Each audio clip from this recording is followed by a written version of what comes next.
Dan saya mohon jawaban dari Pak Kiai. Saya bertanya, apakah ada dosa yang tidak diampuni apa saja gitu Pak Kiai? Ya, dosa yang tidak diampuni oleh Allah Subhanahu wa taala itu asyirku billah. Ya. Menyekutukan Allah, dan yang pertama itu menyekutukan Allah. Ya. Jadi syirik apa namanya? Menyekutukan Allah, menyembah selain Allah, ya. Menyembah selain Allah. Tapi bukan berarti semuanya dalam koridor Allah Subhanahu wa taala. Itu kan hanya apa namanya? Peringatan buat kita. Peringatan bahwasanya Allah tidak akan mengampuni orang yang melakukan kemusyrikan kepada Allah Subhanahu wa taala. Allah kan ada dosa yang tidak diampuni. Itu kan ungkapan kita, tapi semuanya kembali kepada Allah Subhanahu wa taala. Seperti kisah yang tadi saya sampaikan. Ya. Walaupun ungkapan kita misalkan dosa itu, dosa menyekutukan Allah itu pasti tidak diampuni. Dosa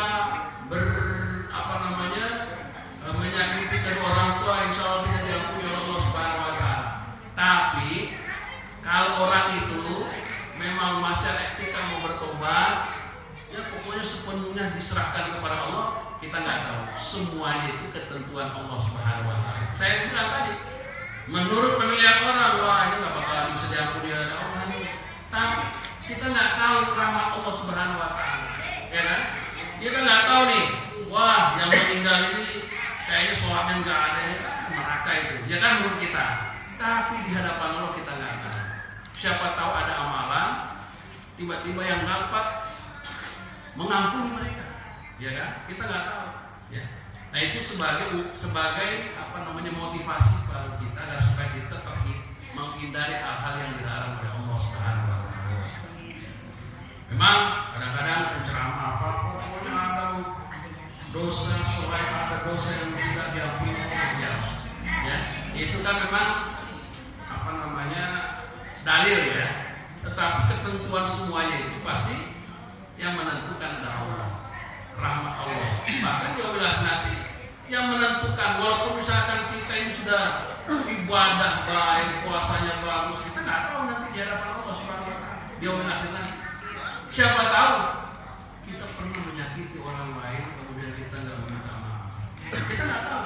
Begitu kita wafat, ternyata ada tuntutan. Begitu kita mau dimasukkan ke surga, jangan dulu dia pernah menyakiti orang lain, dulu pernah menzalimi orang lain. Nah, ada orang mungkin dia di dunianya nggak taat, yang tadi banyak melakukan dosa besar, ya. Tapi kita nggak tahu tiba-tiba di akhir hayatnya mungkin dia bertaubat, mungkin dia minta ampun kepada Allah. Pokoknya semuanya dipasrahkan hanya kepada Allah Subhanahu wa taala. Begitu dia wafat, Allah memberikan pertolongan, Allah memberikan rahmat. Akhirnya